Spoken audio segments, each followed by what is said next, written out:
कोई बच्चा हमारे सामने ऐसे बोले ना किसी किसी को, तेरी जगह नहीं बनती, तोड़ जा, वापस तोड़ जा, हम उस बच्चे को कि कितने बदतमीज हो। हाँ जी, so I wanted to make a separate video about this because ये बहुत जरूरी टॉपिक है और इसके ऊपर बात करनी चाहिए। Second T20 versus Australia, Babar Azam कर रहा था फील्डिंग बाउंड्री पे और पीछे से कुछ लड़के जो अपने पाकिस्तानी ही थे, जो पंजाबी थे, जो उधर रहते हैं, मैच की टिकट खरीद के देखने आए थे इन्हीं प्लेयर्स को, उनको गर्मी चढ़ी और उनसे रहा नहीं गया। उन्होंने देखा कि नहीं यार, वो मेरे से ज़्यादा सक्सेसफुल बंदा बैठा है, यहाँ पे लड़कियां बैठी हैं और वो हमें अटेंशन नहीं दे रही, वो उसको दे रही हैं, तो हम ना कुछ करें। तो उनको खुजली हुई अंदर से, तो उन्होंने कहा कि हम चीखें मारते हैं कि बाबर तू T20 के लिए नहीं बना, तू T20 के लिए नहीं बना। तो भाई आप क्राउड के लिए ही बने हो। इस तरह के लोगों के लिए ना, जो दूसरों के ऊपर उंगली उठाते हैं, दूसरों के ऊपर बोलते हैं, उनको पहले अपने गिरेबान में झांक लेना चाहिए कि जिस इंसान को मैं पैसे दे के देखने आया हूं, मैं उसको बोल रहा हूं। समझ रहे हो? Not to use harsh terms, but अपनी औकात देख लो कि तुम कहाँ हो उस बंदे के मुकाबले में। उसको जहां पे पूरी दुनिया में इज्जत मिलती है, बंदा वो है कि जब वो ऑस्ट्रेलिया के एयरपोर्ट पे लैंड होता है, गोरी आंटियां भी उसके साथ तस्वीरें खिंचाने आती हैं, और तुम लोगों के जब आप रास्ते से गुजरते, गोरी आंटियां अपने पर्स छुपा लेती हैं कि भाई ये पकड़ ना ले। अजीब लोग हैं। Babar Azam is one of the best things to happen to Pakistan cricket in the last 20 years without exaggeration, और उसी बंदे को हम सबसे ज्यादा जलील करते हैं, फिर कहते हैं कि परफॉर्म नहीं करता प्रेशर में। भाई कैसे करे, किन लोगों के लिए करे?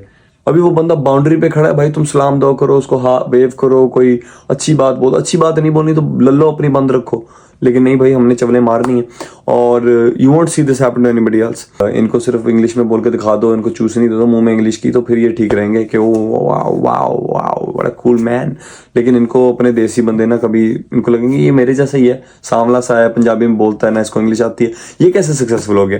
तो इन लोगों को ये रास नहीं आएगी चीज। और मुझे ये समझ नहीं लगती कि किस बेसिस पे ये तनकीद कर रहे हैं। दुनिया के टॉप स्कोरर्स में से वो T20 में ही is competing with Rohit and Kohli in that. I think उसको कोई 40-50 रन चाहिए to be the highest T20 scorer of all time. वो बंदा आपको वर्ल्ड कप फाइनल तक लेके गया, उसकी वजह से इज्जत आई, उसकी वजह से इतने पैसे आए पाकिस्तान में, उसकी वजह से ब्रॉडकास्टिंग राइट, उसकी वजह से एडवर्टाइजमेंट, मतलब सब कुछ उसी की वजह से चल रहा है, उसी के बलबूते पे चल रहा है। बाबर आजम को निकाल दो, उसके अलावा बैटिंग भी कोलैप्स है, उसके अलावा ना टेंशन मिलेगी ना इज्जत मिलेगी। सो आई डोंट नो किस बेसिस पे ये लोग उसको तनकीद करते हैं, बट थोड़ी बहुत उसकी जो फॉर्म डिप में आई है, उसमें लोगों की सपोर्ट जहां उसको चाहिए थी, उन्होंने वहीं पे उसको और नीचे गिराया। ये आई थिंक ये पाकिस्तानी देसी मेंटालिटी के अंदर ये बहुत इंस्टिल्ड है कि चीज कि अगर कोई ऊपर चला गया ना, हम वेट करते हैं भाई एक मौका दे, तू एक मौका दे, तुझे ऐसा खींचेंगे तो कि स्टार्ट भी जहां से किया था ना उससे भी नीचे जाएगा। बाबर आजम को पूरी दुनिया में इज्जत मिलती है, लेकिन सबसे ज्यादा जलील उसको पाकिस्तानी करते हैं, क्योंकि सबसे ज्यादा जलील उन लोगों को करते हैं, सबसे ज्यादा बदनाम उन लोगों को करते हैं। पॉलिटिशियंस को हमने सर पे चढ़ाया होता है, जिनकी रोजी रोटी झूठ से होती है, लेकिन हमने जो ईमानदारी से क्रिकेट खेल रहा है अपनी, उसको हमने जलील करना है। जिन लोगों को अच्छी चीजें रास नहीं ना आती, उन मुल्कों को, उन कौमों को फिर अच्छी चीजें बहुत मुश्किल से मिलती हैं। पाकिस्तान के अंदर खुशी का सबब ये क्रिकेट के अलावा कोई और नजर नहीं आता, ठीक है। और हम जो क्रिकेट के सबब का सबसे बड़ा मेन एस्पेक्ट है बाबर आजम, उसी को ही इतना जलील करते हैं कि हमसे वो भी अगर छिन गया ना, अगर उसने कहा कि भाई मैं रिटायर कर रहा हूँ एट 31-32 क्योंकि मेंटल हेल्थ ये वो, उसका वैसे दिल नहीं है कि खेलने का, भाई उसने इतने कमा लिए कि उसके बच्चे भी खाएंगे चुप करके बैठ के आराम से। लेकिन वो अगर कहे कि मैं सिर्फ लीगें खेलूंगा, पाकिस्तान के बाहर खेलूंगा, ये करूंगा वो करूंगा, उसका कोई नुकसान नहीं होना, सिर्फ पाकिस्तान क्रिकेट का नुकसान होना है और पाकिस्तान व्यूअर्स का नुकसान होना है। माना कि वो इतने हजारों के क्राउड में 2 बंदे थे जो चीख रहे थे, लेकिन हम कहीं ना कहीं, अगर हम सारे क्रिकेट व्यूअर्स हैं, पाकिस्तानी जितने, देसी जितने, इंडियन जितने सारे, अगर रिफ्लेक्ट करें 1 मिनट के लिए कि वाकई में हमारी सराउंडिंग में ज्यादा बाबर की इज्जत की जाती है या ज्यादा उसे आजकल जलील किया जाता है। ये बैंड वैगन होती है, बैंड वैगन में बैठ जाते हैं कि जी आओ जी इधर जा रहे हैं, पता कुछ होता नहीं है, कहते हैं जो सुना है वही आगे रिपीट करिए, जो तोतों की तरह, क्योंकि हमारी क्रिटिकल थिंकिंग तो रही नहीं, एनालिसिस तो कोई रहा ही नहीं, तो हम जो सुनते हैं वही बक देते हैं, और फिर इस तरह ये साइकिल कंटिन्यू हो जाता है। वो अगला सुनता है, अगला से अगला सुनता है, बच्चे वही सुनते हैं, हम लोग वही बकवास करी जाते हैं। कोई बच्चा हमारे सामने ऐसे बोले ना किसी को, तेरी जगह नहीं बनती, तोड़ जा, वापस तोड़ जा, हम उस बच्चे को कि कितने बदतमीज हो, और वही बदतमीजी हम लोगों के सामने वीडियो रिकॉर्ड करके बार कर रहे होते हैं। अफसोस है इन चीज़, अफसोस है इन लोगों पे और इनकी सोच पे। और मैं इस तरह बात नहीं करना चाहता कि मैं इनसे कोई अबव हूँ या मैं इनसे बेहतर हूँ, मैं कभी उसको क्रिटिक ना करूँ, मैं कभी गुस्से में कुछ ना कहूँ। मैं अपने कमरे के अंदर बाबर को वो चीज़ें कहता हूँ जब मैं अकेला देख रहा होता हूँ, लेकिन मैं कभी उसको पब्लिसाइज नहीं करूंगा। वो मेरी फ्रस्ट्रेशन है, मेरी डिसअपॉइंटमेंट है, मेरा स्टार है, स्टार मेरा हक है कि उसको क्रिटिक करना है या उसके ऊपर गुस्सा करना। लेकिन अगर उसके मुंह पे जाके आप जलील कर रहे हो, वो सुन रहे हो, वो 2-3 बार मुड़ के देखा है कि भाई कौन हो, और आप फिर भी कंटिन्यू करे जा रहे हो, आप तो मतलब घटिया इंसान हो। ये ट्रेंड पाकिस्तान क्रिकेट में, ये पाकिस्तान के अंदर ये चलता आ रहा है। इमरान खान, वसीम अकरम को छोड़ो, किसी की जरूरत नहीं होती थी शोएब अख्तर अफरीदी को कोई ऐसे जाके बदतमीजी करे। अब आके देखो हारिस राउफ के साथ पिछले साल अमेरिका में पाकिस्तानी ने बदतमीजी की, उसके बाद अभी ये पाकिस्तानी ऑस्ट्रेलिया में जाके वहां पे बदतमीजी कर रहे हैं। इन्होंने पता नहीं अपने आप को क्या समझ लिया कि हम पता नहीं क्या चीज शायें निकल आई हैं, और ये पता नहीं, ये तो वही हैं जिनके ऊपर मीम्स बनती हैं, तो इनकी कोई इज्जत ही नहीं है भाई। वो इतना कमाते हैं कि जितना तुम्हारा पूरा खानदान नहीं कमाता होगा।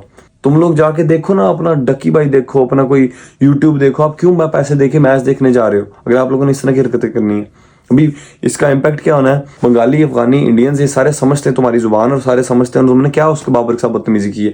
अभी इन मुल्कों में उसकी कहाँ इज्जत रहनी? तो यही होता है भाई, ये जो मतलब अभी पिछली मेरी वीडियो पे मैंने BCCI पे बात की थी, और मेरे कमेंट सेक्शन में 100 कमेंट आए, मुझे जलील कर रहे हैं, गालियां दे रहे हैं, ये कह रहे हैं, वो कह रहे हैं। अभी नॉर्मल पाकिस्तानी के साथ ये होता है, मैं कोई चीज नहीं हूँ, मेरे साथ ये हो रहा है, तो आप लोग अपने सबसे बड़े स्टार बाबर आजम को इस तरह जलील करोगे तो उनको तो होगा ना ये फ्री पास के हम सबको जलील करने की, तो इनके तो अपने लोग इनकी इज्जत नहीं करते।